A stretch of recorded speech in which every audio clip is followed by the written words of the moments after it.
Hello everyone, welcome to Vidyashree academy. क्या आप जानते हैं कि 21 अप्रैल को कौन सा दिन मनाया जाता है?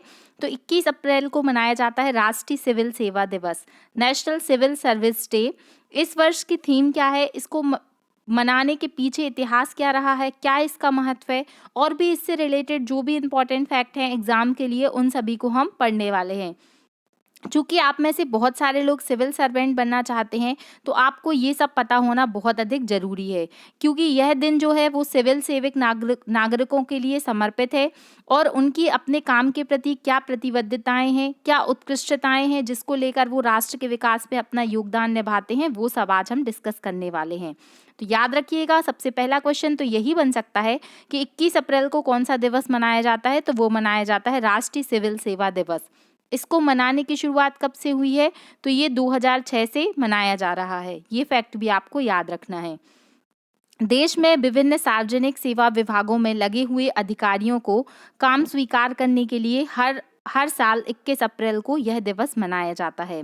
सामूहिक रूप से सिविल सेवा जो है वो नागरिकों की सेवा के प्रति समर्पण और प्रशासनिक मशीनरी को चलाने के लिए एक अनुस्मारक है। आप सभी जानते हैं कि जो भी आज हम एडमिनिस्ट्रेशन देख रहे हैं उसमें सिविल सर्वेंट का बहुत ही महत्वपूर्ण रोल होता है। जैसा कि हम सभी जानते हैं कि सिविल सेवा वह सेवा होती है। अब आप सिविल सेवा की तैयारी कर रहे हैं, अगर आपसे कोई पूछ ले कि what is the civil service, तो आप उसे बता सकते हैं कि देश की सरकार के लोक प्रशासन में जो एडमिनिस्ट्रेशन है उसके लिए एक बहुत ही उत्तरदायी सेवा है, जिसमें विधायी, न्यायपालिका और सैन्य कर्मी शामिल नहीं होते हैं। जो कि सिविल सर्वेंट होते हैं वो जो विधायी है, जो न्यायपालिका है और जो सैन्य कर्मी है वो इसमें शामिल नहीं होते हैं। आपको बता दें कि सिविल सेवा के जो सदस्य होते हैं वो किसी भी राजनीतिक सत्ता के प्रति कोई कुछ भी उनका ऐसा उत्तरदायित्व या प्रतिज्ञा नहीं लेते हैं कि वो कोई भी पर्टिकुलर पार्टी से बिलोंग करते हैं। वो निष्पक्ष होकर अपना जो दायित्व है उसका निर्वहन करते हैं। अब सिविल सेवा, तो जैसे कि आपने सुना होगा आईएएस, आईपीएस, आईएफएस।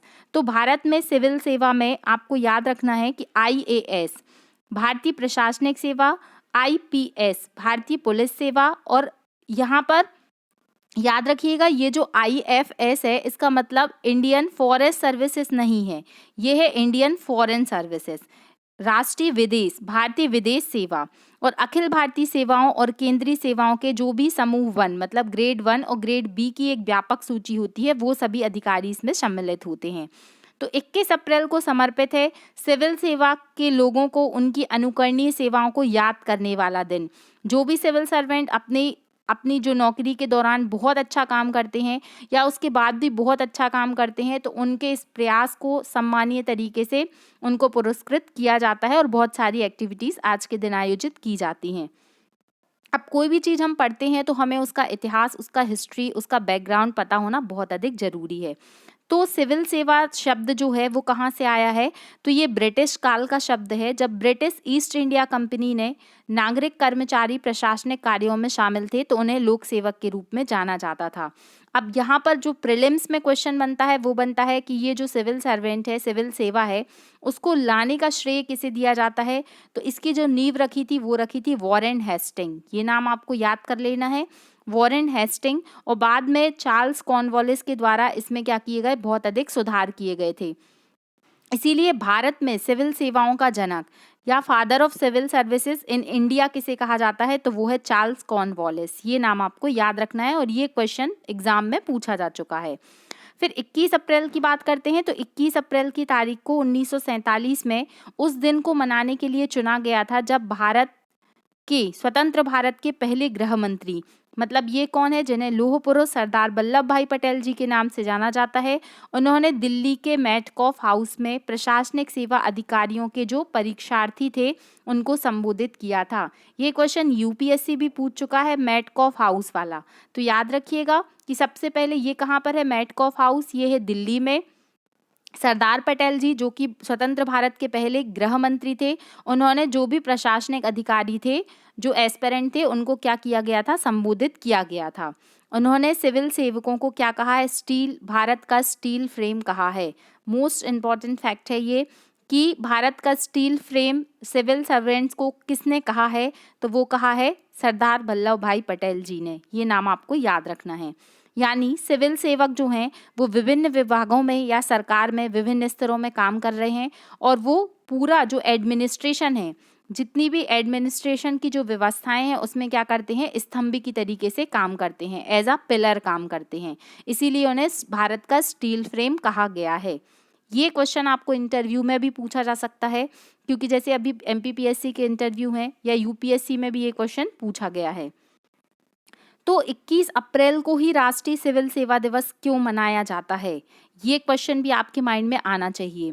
तो इसकी उत्पत्ति जो है 1947 में 21 अप्रैल को, जब पहली बार स्वतंत्र भारत के गृह मंत्री आदरणीय पटेल सर ने, जो पटेल साहब हैं, उन्होंने क्या किया था, दिल्ली के मेटकॉफ हाउस में जो अखिल भारतीय प्रशासनिक सेवा के प्रशिक्षण स्कूल में परीक्षाधीन, मतलब जो परीक्षा पास करके जो अधिकारी गए थे उनको संबोधित किया था। इसीलिए 21 अप्रैल का दिन है वो सिविल सेवा दिवस के रूप में मनाया जाता है। आई होप आपको ये पॉइंट क्लियर हो गया होगा। उन्होंने एक शक्तिशाली भाषण दिया और पिछले अनुभवों को पीछे छोड़ते हुए लोक सेवकों को राष्ट्र सेवा की सच्ची भूमिका अपनाने का अधिकार दिया। उन्होंने बताया कि किस तरीके से हमें एज अ प्रशासनिक अधिकारी, एज अ एडमिनिस्ट्रेटर किस तरीके से काम करना चाहिए। हमें अपने जो भी हमारा पर्सनल प्रॉफिट है उसको दूर रख के देश के लिए निष्पक्ष होकर सेवा भाव रखना चाहिए। तो याद रखिएगा 21 अप्रैल 2006 को विज्ञान भवन नई दिल्ली में आयोजित किया गया था। पहली बार ये समारोह कब हुआ था, 2006 में हुआ था। मतलब ऐसा जो सिविल सर्विस डे मनाने की बात चल रही है 21 अप्रैल को, वो तो 1947 का दिन शुरुआत हुआ था, लेकिन जो मनाया जा रहा है वो 2006 है। ये आपको याद रखना है। फिर इसका महत्व क्या है, तो राष्ट्रीय सिविल सेवा दिवस का जो महत्व है, यह दिन सरकारी कर्मचारियों को पहचानने के लिए और उनको प्रेरित करने के लिए मनाया जाता है। प्रशासन में इस दिन जो दिग्गज हैं उनकी उपलब्धियों को, उनकी सेवा की मान्यता को बहुत सारे पदक देकर, अवार्ड देकर नवाजा जाता है, जिसमें भारत के प्रधानमंत्री सार्वजनिक सेवा में महत्वपूर्ण योगदान के लिए जो राष्ट्र के सिविल सर्वेंट हैं उनको क्या करते हैं, एक्सीलेंस अवार्ड देते हैं। अगर हम और उद्देश्य, इसके जो मुख्य उद्देश्य की बात करते हैं, तो इसका उद्देश्य है कि सिविल सेवा के अधिकारियों को कार्यों और प्रयासों के लिए प्रेरित करना और उनकी सराहना करना। क्योंकि आपने देखा होगा कि जब भी आप कोई अच्छा काम करते हैं और आपको अच्छे कार्य के लिए क्या है, पुरस्कृत किया जाता है, तो ना केवल उस व्यक्ति को जिसको पुरस्कार मिल रहा है, बल्कि दूसरों को भी प्रेरणा मिलती है कि यदि हम भी ऐसा कुछ कार्य करेंगे तो हो सकता है कल के दिन हमारा सम्मान भी हो। दूसरी जो यहाँ पर पक्ष है वो है कि केंद्र सरकार इस अवसर का उपयोग सिविल सेवाओं के तहत विभिन्न विभागों के काम का मूल्यांकन करती है कि किस डिपार्टमेंट ने कौन से अच्छे अच्छे कार्य किए हैं, उसको एवेल्युएट किया जाता है। केंद्र सरकार सर्वश्रेष्ठ कार्य करने वाले व्यक्तियों और समूहों को सम्मानित और पुरस्कृत करती है। अब कुछ फैक्चुअल पॉइंट जो आपको प्रीलिम्स के लिए काफ़ी महत्वपूर्ण है। सबसे पहला क्वेश्चन तो यही है कि 21 अप्रैल 1947 को सरदार पटेल जी ने कहाँ पर, मेटकॉफ हाउस दिल्ली में क्या किया था, सिविल सर्वेंट्स को उद्बोधित किया था। सेकंड क्वेश्चन यही बनेगा कि भारत का स्टील फ्रेम किसे कहा जाता है, तो सिविल सर्वेंट को कहा जाता है, और किसने कहा है, तो सरदार पटेल जी ने कहा है। 1947 के बाद भारतीय सिविल सेवा अपना जो वर्तमान स्वरूप, जिस तरीके से हम देखते हैं कि UPSC एग्जाम कंडक्ट कराता है और किस तरीके से प्रीलिम्स, मेंस और इंटरव्यू में ये प्रक्रिया पूरी होती है और उसके बाद क्या होता है, फिर ट्रेनिंग होती है।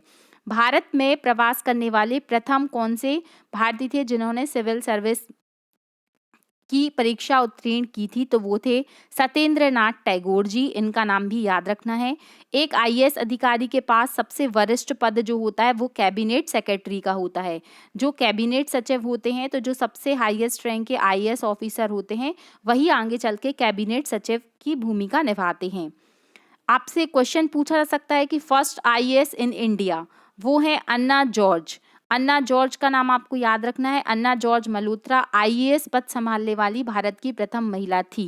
और अगर आपसे पूछा जाए कि भारत की प्रथम महिला IPS अधिकारी कौन है, तो वो है किरण बेदी जी, जिनसे आप सभी भली भांति परिचित होंगे। उनका व्यक्तित्व सभी के लिए प्रेरणादायी है। और जो IFS अफसर बने थे वो थे JSF NL, जो कि पूरी तरीके से नेत्रहीन थे, फिर भी उन्होंने सबसे पहले IFS जैसे महत्वपूर्ण पद को पाया था। तो ये तीनों नाम आपको याद रखने हैं, आपसे प्रीलिम्स में ये क्वेश्चन पूछे जा सकते हैं। फिर ज़्यादातर केंद्र और राज्य सरकारों के सभी अधिकारियों को लोक प्रशासन के क्षेत्र में उनकी असाधारण सेवा के लिए प्रधानमंत्री जी के द्वारा क्या किया जाता है, सम्मानित किया जाता है। यह समारोह प्रशासनिक सुधार जो कि एडमिनिस्ट्रेटिव रिफॉर्म है और लोक शिकायत विभाग और कार्मिक मंत्रालय जो कार्मिक लोक शिकायत मंत्रालय है और पेंशन मंत्रालय के द्वारा आयोजित किए जाते हैं। लगभग हर वर्ष अगर हम एवरेज लेके चलें तो 1000 से अधिक पदों पर लाखों उम्मीदवार जो हैं वो सिविल सर्विसेज की परीक्षा के लिए आवेदन करते हैं।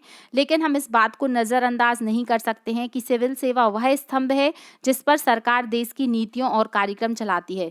क्योंकि आपने शायद गौर किया होगा कि इतनी सारी स्कीम्स आती हैं, आपको लगता होगा कि प्रधानमंत्री जी ने घोषणा कर दी या मुख्यमंत्री ने या फिर जो राष्ट्रपति जी हैं उनने घोषणा कर दी। लेकिन आपको ये भली-भाँति पता होना चाहिए कि इतनी अच्छी-अच्छी स्कीम बनाने के पीछे जो दिमाग है, वो एडमिनिस्ट्रेटर्स का ही है, सिविल सर्वेंट का ही होता है। तो ये आपको याद रखना पड़ेगा कि जो नीति बन रही है उसमें बहुत ही महत्वपूर्ण रोल जो होता है, वो सिविल सर्वेंट का होता है।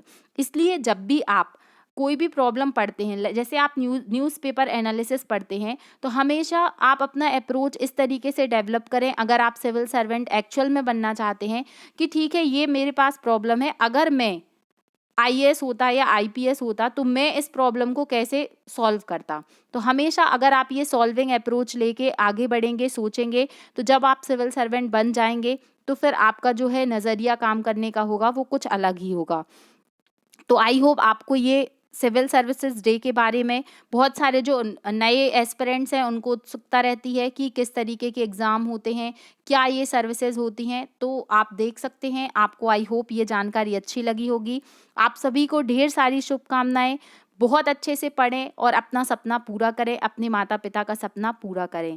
Thank you so much. पढ़ते रहिए, खुश रहिए। जय हिंद, जय भारत।